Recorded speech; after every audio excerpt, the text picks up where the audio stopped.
Today, we have a truly inspiring guest with us, Fintech billionaire and trailblazer Jenny Jess. Now, Jenny is not your average success story. She's a pioneer who shattered glass ceilings and challenged the status quo in the world of finance. From beginnings as one of the first women to trade on the floor of the Chicago Options Exchange, she found herself in male-dominated spaces where even basic amenities like a women's restroom were absent. But Jenny's determination and relentless pursuit of her dreams led her to the upper echelons of Wall Street and corporate America. Today, she is the co-founder and managing partner at Peak 6, where she has orchestrated a financial empire that reaches billions. Through her investment firm, she owns Apex Fintech Solutions, a multi-billion-dollar business that provides the backbone for popular fintech companies like Betterment, eToro, and SoFi. So her fingerprints are all over this fintech landscape. Yet, Jenny's journey is more than just about amassing power and wealth. She's ready to step out of the shadows and enter the spotlight, as she is here to show all the women in the world, especially women in fintech, that this is not just a boys' club. That is also why she founded her company, Poker Power, which is on a mission to train over 1 million women in Texas Hold'em. You might be looking at me and wondering, why poker, Nicole? Well, as Jenny explains, it's about much more than just cards and chips and gambling or playing a game. It's about strategy, risk assessment, and smart capital allocation. Or, as Jenny says, the most important thing about it is that you're practicing making decisions. And these decisions are not only built for confidence, but also to offer a tangible way to enhance everyday work. So, please join us as we dive into the life and journey of Jenny Jess, a fintech mogul who's not only breaking through glass ceilings, but also opening the doors for so many women to follow in her footsteps. Enjoy the conversation. Jenny Jess, welcome to Humans of Fintech. I'm so thrilled to have you joining us. I have been watching your journey ever since you kind of emerged into, well, you've been a part of the space for a while. We're going to get into that. But like, since you emerged into the space as a more public figure, and it's just been such a treat to see. And so thank you. Thank you. I really appreciate being here. Thank you so much for having me. Yes. Well, to kick things off, I want to ask first and foremost, is who in your life taught you the most about money and investing? So I would say I was pretty average at money, had no background in investing for a very long time. I went to business school for undergrad at the University of Michigan, where I got sort of a core, foundation, but it wasn't until my first job. So my first job was at a company called O'Connor Associates, which became very, very well known and infamous in the options trading world. And of course, being part of the markets every single day, we had some extraordinary people who worked there, and they taught us from scratch. So we really had to know nothing. And in fact, that same model we use today at Peak 6 to teach people who come into our firm, which is why I know it's possible for anybody who's hardworking, curious, smart to come into the equity markets, the markets in general, and certainly, the options markets too. Well, I love that perspective of almost entering a space with this know nothing mindset. So much in our world tells us like, well, you have to be the smartest in the room, or you have to be this, or you should be all these things, when really sometimes the best thing, or most of the time, the best thing you can do is lead with a curious mind. Exactly. And we actually have done tests over the years with different groups and types of people, and some crazy ones, mind you, that probably, from an HR perspective aren't exactly what I should be talking about. But the truth is the smartest person isn't actually the best person for a lot of what we do at our business today. They have to be very smart, of course. But being curious and hardworking far surpass that, this idea of that you can only do money if you have this certain level of IQ. Mm-hmm. Well, and a certain criteria, right? I think so. My audience on the show and my listeners here that we're speaking to, largely a lot of women in fintech, other entrepreneurs, founders of fintech companies like yourself, and it's crazy how often in my DMs on Instagram or Twitter or whatever, women will ask me, "Hey, how do I get into the fintech space? I don't have a degree in finance. I've never worked in tech. Like, can I enter this space?" And I'm always just like, of course. Like, what do you like to do? There's so much room for you here. There's so much room to grow. And I think just getting out of that mindset of you don't have to have a certain background to do, to be in this space, to be in fintech, to be in finance or investing. And you're a great, Yep. example, if you will, of that, considering that your emergence into kind of money and investing is your first job.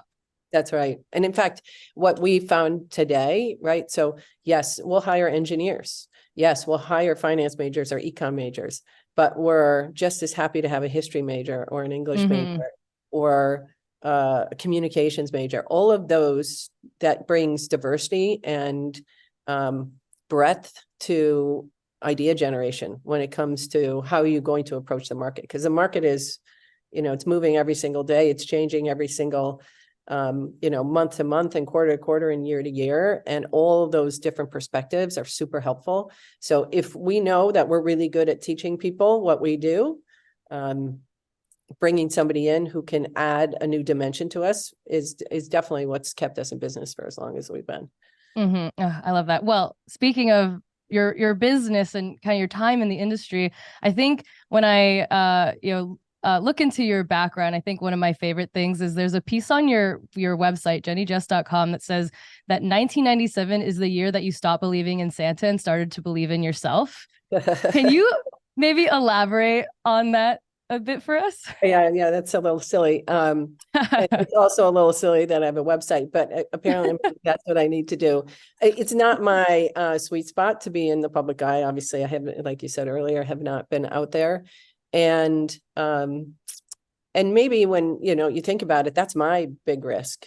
I always said I couldn't do it with 4 kids and 4 companies. And of course I've been asked, for many years to do things. And my answer was no, 100% of the time. And eventually I realized, well, if I'm not going to do it, then who's going to be that person who steps into, the role model for finance, for technology, for fintech, all 3 of them obviously combined, for women, because the numbers, they're in many ways, they were slowly getting better over my career. And then obviously there's been some big impacts with COVID, et cetera. So somebody has to do it. And I think the other really important thing for me was, if I'm going to be out there, how can I really tangibly talk to women in a way that is helpful, so they walk away and can do something different tomorrow than today, because they heard something that made sense to them.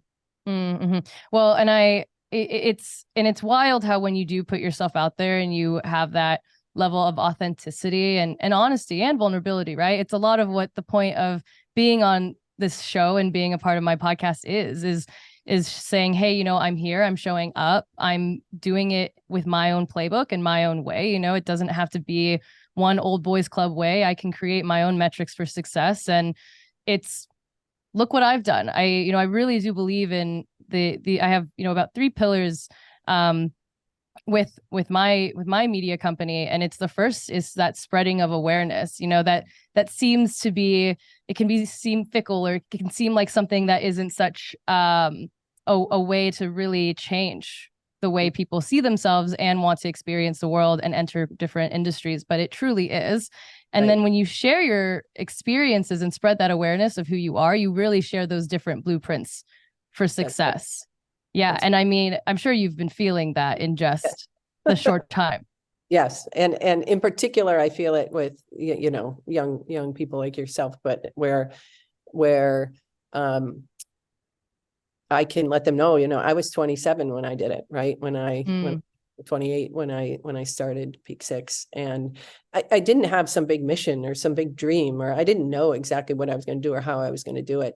And, but I tried nonetheless. And in many ways, maybe it was easier because there wasn't so much attention, right? There wasn't social media, and their phones weren't in our face. And so why couldn't I do it? Nobody was telling me I couldn't do it. And I didn't see anything. I wasn't around people starting firms. So when we decided to do it, it really was because at the firm we were at, eventually we were bought by Swiss Bank and UBS, and they were moving to the East Coast. And so my co-founder and I were like, okay, well, I guess that means we'll just, we didn't want to move. So that was a primary driver. And so we'll just do this thing that we were doing there. We'll just do it again. We happened to do it a little bit differently, which was fortuitous. We started using technology really early, but nothing was telling me I couldn't. Right. And so the truth, when people have these ideas of what it takes to be an entrepreneur, if you're born to be an entrepreneur, or, born to be part of, sort of this money world, right, where your product really is sort of money and tech every single day. And the only person who's really stopping you is you. And I always tell, especially the young women who come into Peak Six, right? It's one of the most fascinating places to be, because you are part of the economy. Everything that's going every single day, every single story that comes out of a company is somehow a thread to where you're going and what you're doing and why you're doing it. So you become really important part of sort of like mass culture, and it's fast paced. And there's a lot of opportunity, right? Like there's a lot of money to be made. It's men historically have gone there in droves. Like there's real opportunity for you. So there's, when you look in the mirror at the end of the day and you say, I want to take a leap, right? It could just be a leap, but I will tell you, knowing that I came from nothing, and we are teaching young women every single day who came from, no background, not nothing, but no background in this at all, that the field is wide open. Right. Well, and I love that you've really created something so tangible and so unique to bring into the space to help more women, right? I think to the tune of, you've already helped around 25,000 plus, even more. Yeah. We're over, I think 32,000 or something now. Yeah. Women to understand risk taking, right? To understand and feel within them what that can feel like, and doing it with a game all of us maybe know and love, or at least have heard of in some capacity, or seen in the movies. Yes, but with poker power, right? So, I mean, it's been really incredible, Jenny, just seeing, from the Times features to just everything else going around poker power and everything you're doing to help women. First, maybe tell us a little bit about poker power for the listeners that don't know. Absolutely, I'm happy to do that. So, and thank you for asking about it. It's near and dear to my heart, and to, we have a team, a small team that works on it operationally every day, but a large team of teachers who are busy every single day, teaching, one more person tomorrow than today about this game that we didn't know. And what I like to say, there's been a secret, and it's been right under our nose for a really long time, and it's this game of poker that has a terrible stereotype. And it's truly a game of skill. And it turns out that the skills that you learn from playing poker can help you professionally, and it can help you in your everyday life. And men have been using this game for years and years. There's over 100, and we don't really know the numbers, but certainly over 100 million people who play poker. Less than 7% are women, and they're starting at a really young age. And what they're learning is strategy. They're learning how to take risk. They're learning capital allocation. All these things you need when you get, in many ways, into not just being a professional, right? But earlier on, when you're in moments, in classes, in classrooms, when you're interviewing for jobs, right? There are these skills that you can take with you at each one of these times in your life. And what's ended up happening, as we've been on a mission to teach 1 million women. So just by background, I did not play poker. I learned just now 4 years ago. and I was surrounded by poker players. I thought it was a complete waste of time. And turns out it's not. And I learned to play accidentally. So, or sort of accidentally. So my daughter was playing a tennis match, and her dad, so I have four kids, and the youngest is a girl playing a tennis match, very good athlete, not winning. And her dad was watching and got frustrated. And instead of yelling at her, he comes home and he tells me she may as well be hitting against a wall. She may as well be hitting with her teacher. She doesn't realize she's playing against someone who is thinking and strategizing on the court. And she needs to learn to play poker, and walks away. And I did nothing with that information. Because what was I going to do with it? But you're like okay. Yeah. And by the way, he doesn't play poker either. He had played before, but he was more like a blackjack person. And like 2 weeks later, I was like, should we teach our 14-year-old daughter to play poker? And I keep saying this because it's like the fact that this is 4 years ago, I was saying it still sounds strange today when I say it. Shouldn't be strange at all. It's just a card game. And it's actually a game of skill. Chess is a game of skill. Poker is a proven game of skill. Like, why wouldn't I teach my daughter to play this game? And so then I was like, well, I'm going to teach her, like maybe she can learn with her friends. So I went to the friends' moms and said, can you just do an experiment? I just want to try this. And so we had 10 girls, and then the moms wanted to join. So it's 10 girls, 10 moms. And lesson 1 to lesson 4, it was like a miracle unfolded. I always say the skies open. Like the girls went from whispering to each other, and like if someone lost their chips, be like, you can have my chips. Oh yeah. To sitting up straight and peeking at their cards, and nobody was going to take their chips. Like I've never seen something so like it's almost like it was acting. It was so peculiar to see that transformation. I was like, there's something really here. So anyway, I was like, gosh, if we can just build confidence. And at this point, I didn't realize all the nuances to this very rich, strategic game. I did not know, because I'm learning with them. So we started teaching more girls. And I always say going into COVID, we were like 17 clubs in 3 states. And my goal was always to teach the young girls so they could start to get repetition at very early age, practice decision-making, practice building their confidence, not sort of these high-level skills, but just being at that table. Doesn't matter who you're playing with. You belong at that table just like anybody else. And then it comes. So as that unfolded, right around the time, and I remember because there's actually a woman who stopped me in the bathroom, and it was at Peak 6, and she had just started to learn, because the Peak 6 women, when we went to, there's about 2,000 people in a Peak 6. When we went to them, we said, we want to teach your daughters, we want to teach your nieces or your whomever. And they were like, well, it's so good for them, why aren't we learning? And I was like, that's a good idea. Anyway, so this woman stopped me in the bathroom. I remember it was like literally like, should we be talking to each other? Because this COVID, we don't know what this COVID thing is. And she's like, I just want to say thank you. And I didn't know who she was, young girl who had recently started for Peak 6. And I never thought I would sit at a poker table and I won a hand. And it's like, it's the smallest thing, but it was such a big thing. I was like, what is it that we have created around poker?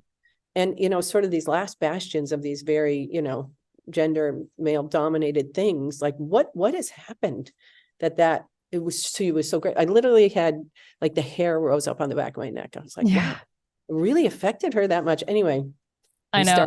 We start in COVID, and then we realize as we're teaching the women, we start, we can do this on Zoom. We can do this in an app. And by the way, there's no gender neutral poker app out there, as far as I'm concerned anyway, which we now have built several years later. But so we start playing, and then Morningstar heard what we were doing, and they wanted to play. And so we did 30 women, 60 women, 90 women. Today, now we are in 40 countries where we just hit over 200 companies, biggest tech firms in the world, the biggest banks in the world, biggest law firms in the world. It is crazy. We don't call a single person. They call every single day. We have another conference, another association, another summit, another event. We're closing AWS Women's Summit on the East Coast just a few days ago. We are teaching all of these women. Now, the interesting thing is that corporate women totally get it. Once you start playing, and so in our sort of 90-minute, one-time event, if that's what you choose, and then we have a curriculum of 12 lessons, and then we have privates after that. But you know how to play, and you can sit there and you can have a strategy and you can feel confident. But the real key to the whole thing is getting reps and playing. It's like exercise, right? You don't get muscle and better, heart health in one time. It's getting those reps. And that's what the men are getting. That is the secret. They are playing early. They're getting a ton of reps. And guess what? It's not really about the cards. It's about the person you're playing. So this is why these computers cannot figure out this game. This is why it's a brilliant game of skill. And it looks like the classroom. It looks like my negotiation room. It looks like the deal room. It looks like the boardroom. And the guys are ready. The guys are ready for it. So that first time you have to take risk when, you both come out of school, you're equal, you have the same job, and he's going to take the risk with 60% confidence and she's needs 90% confidence because she doesn't have the practice. It's not that she's not capable. It's just, I don't have the reps under my belt. I mean, I think it's a full circle moment from you saying that, even myself, I mean, how cool that you made this, right? Because earlier you were saying it was as if myself was the only real blocker. And that's really what women in male dominated spaces face. I know that from engaging with my community. I'm often asked all the time, oh, Nicole, you're so brave. Oh, Nicole, you speak up. How do you do this? And it's like, I can't be afraid to lose. I just can't, I have to take the risk. I have to, and it's calculated, I'm not just running around making doing crazy things. I'm very strategic about it. I have to make a decision. I have to plan, being open to being a risk taker is not a replacement for being a planner, right? It goes hand in hand. Absolutely. And that's what in poker as a game, which admittedly I must learn. I did grow up in Texas. I grew up in Texas partly, so I do know some Texas Hold'em, but I don't play it often. So we're gonna fix that though. But it ties it together, right? All in one game. And there's so many societal things that go into, what your experience in bringing, poker power to life, because as women growing up, you're not handed a deck of cards, you're handed a doll. It's just a lot goes into that, but it's so cool that you're able, to find the almost the gap for women within almost your own daughter first and her friends. And then, it trickled into what this is today. And I think there's so much opportunity to help fix that gender gap in leadership is really where it's so impactful, right? Because even take finance, technically nearly half of the workforce that enters finance are women, but it's the leadership roles that end up being 10%, less than 10%, right? And it gets lower there because somewhere along the way, someone, we stop believing in ourselves? What is that? And so those are a lot of it tackles all of these different elements all at once. It's amazing. So I learned poker with, girls and moms and then it was COVID. So I had never sat at a real poker table. And now, mind you, I've been in a male dominated industry, since I got out of school in 1990. So I've been there for a long time. I grew up with four brothers. When I first sat at the poker table, it was a weird card room on the West Side. But we were there with some poker power women. My heart was beating out of my chest. There is something fascinating about the cultural phenomenon that has been created. And guess what? I keep saying the genie is out of the bottle. We're going to nip this thing in the bud. And all of those great lessons that women can learn, that's what Poker Power is doing, is creating a safe environment, all ages, all seniority levels, all come together because nobody knows it. Nobody knows how to play. You are absolutely one amongst everybody I speak to. And we're going to learn together. And we're going to figure out how to be great at this game. We don't have to play for money. We can play for money if we choose to play for money. That's a whole nother story. But what we can do is get reps under our belt. We can practice playing the game. And by the way, talk about men play because it's fun. Yes, there are people who play to make some money, but what is there's nothing better. It's cheap. It's easy, right? It's just getting your friends together, and then you learn this game of skill that actually is fun at the end. The best part of this whole thing that we had no idea I had no idea what I was getting myself into. So these events are happening all the time. Is the reason they're calling is because the one learns about the one because they just had the best, The best convention time. or summit or like ERG or DEI event or whatever it was. And like, there isn't anything like it because all of us haven't experienced this feeling before, right? Of the first time you pull in your chips, the first time you do something that if you hearken back to, when you do things for a first time, but when you do things for a first time that it doesn't seem like you should be doing, it's totally different.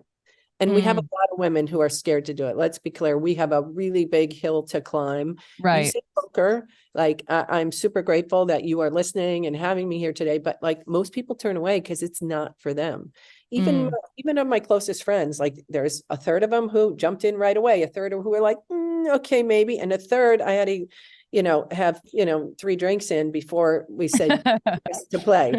And but that's just our truth. But guess what? They love it just as much as the first group love it. And they might use it totally different, but until we make it normal, we always talk about it like women driving in the 20s and the 30s. They weren't driving. It wasn't societally, appropriate for them to drive. Eventually they started to drive, but it wasn't about this car, right? It was about getting to a job, about getting to school. Poker is just a vehicle, and it's a vehicle that's going to help us bypassing, get to these skills that are then going to help us. I keep saying that, the difference between where we want to be and where we are is money. And always. Poker is a way to practice being at the money table. And that is where we get gender equality, when we have money equality. And it's scary, right? It's scary for women to have those conversations around money, especially if they're not used to doing it. We don't train them anywhere to really do it. I mean, heaven forbid, even, financial classes, just basic stuff that's in every high school, because it's not. So how do we get them there? How do we build the confidence? And so, we didn't start with schools, but we're in a lot of schools. Like Kellogg was one of our first that we're with. They've been amazing at doing it. And now we've heard about like girls are actually interviewing and saying, I want to come there because I heard you're doing this poker. That's so cool. Right? So there's so many opportunities for us to do it. And, you can play poker at age 7, 8, like you can do it really young, and like versions of poker, even younger. So we're super excited about getting it in. So it's not even a thing, right? I always say, if I hadn't taught my daughter at 14, if I had tried at 16, she probably wouldn't have listened. And like, the truth is, college girls, really tough to teach because nobody else is doing it. So it's kind of awkward. Like there's always a few, right? But to get the others, it's still an unknown. It's not normal for them to go and play. And then, by the way, we teach our corporate women, they come home, guess what? None of their friends know how to play. So there's a lot of layers to building up to a place where we can have women feel. Yeah. Well, and I think it's like, so many of the, women that I am, I'm friends with, even in the, in the fintech space, when we get together, we're talking about money, no problem, right? Because we're in the space. But we even will share how, okay, but when we hang out with our friends outside of the fintech or finance realm, it's like, how do we get that money conversation to them and, have it over brunch? Maybe less discussions. I mean, we can still talk about, whether that guy was really 6 feet tall from the hinge app or whatever, or we could talk That's or right. These are the discussions happening at some of my brunch tables, or we could talk about, money and like, and is the salary that you're getting, enough? How do we negotiate that? Some of the ways that my friends personally have ever experienced sometimes their first raise or their first negotiation was because we brought it up at hanging out as friends. Absolutely. No one else is talking to them about this. And it's kind of like, it does feel crazy when you're in the space. So it's like putting that out there and getting it to girls younger, it's like, it does feel a bit like, almost like Girls Who Code, but like poker power.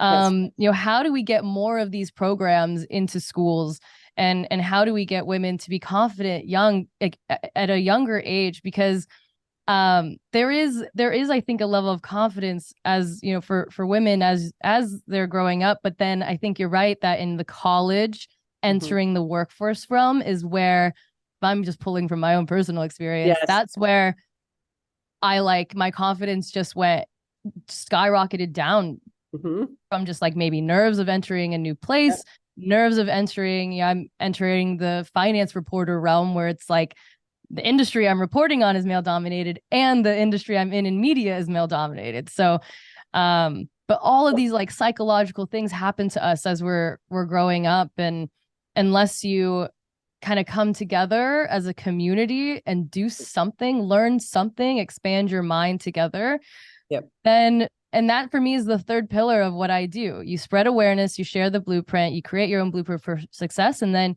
you bring others along with you. That's right. And because poker is sort of great in many ways, because it's edgy and it's different and it's eye-opening, right?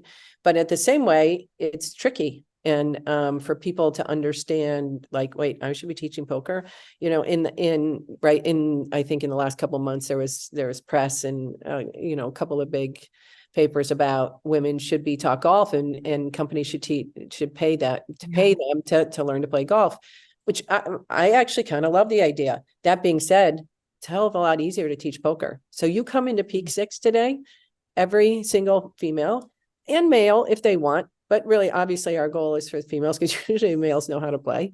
I shouldn't say that. It's not totally stereotypical, but if they want to, they can learn. Yeah. They are taught poker. And when I sit and I talk to CEOs, you have an obligation. If you want to have, because ultimately we all know it's proven, right? You have a diverse workforce, you are going to be more successful. If you want a diverse workforce, you have an obligation to teach people who aren't taught certain things. Don't give me, I don't need another, wine night and another, whatever it is, right? I can axe throw once. I don't need to axe throw 10 times. Like, teach me. By the way, I'm going to have fun.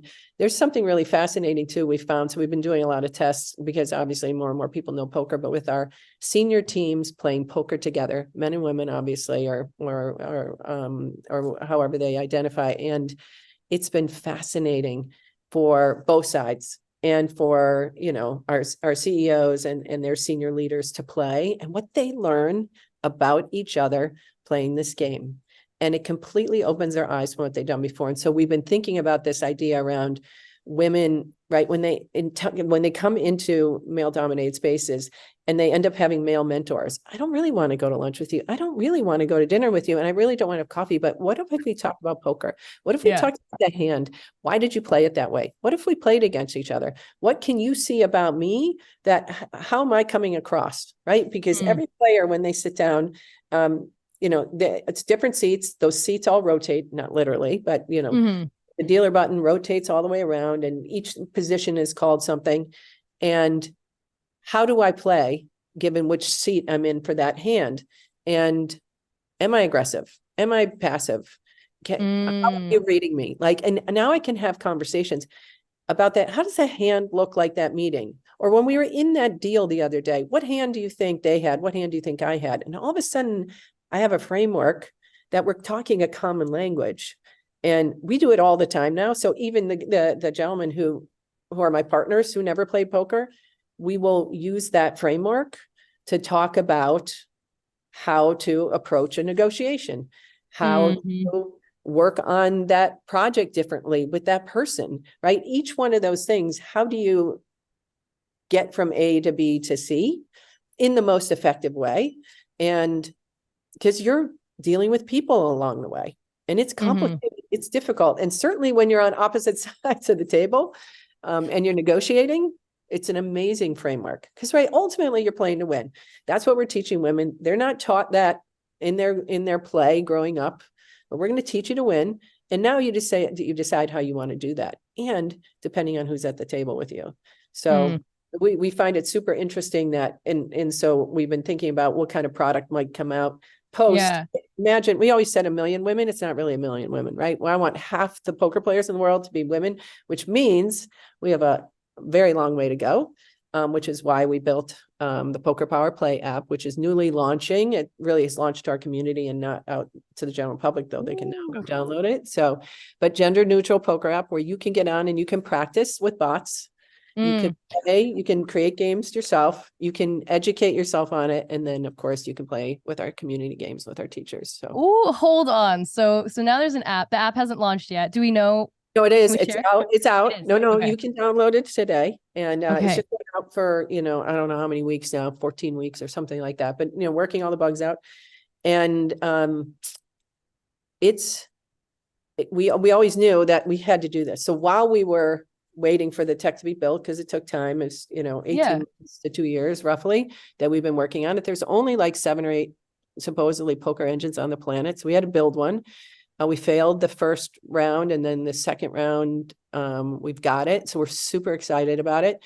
But now, how do we give it to you, right? How do I look like Hello Sunshine, Reese's book club?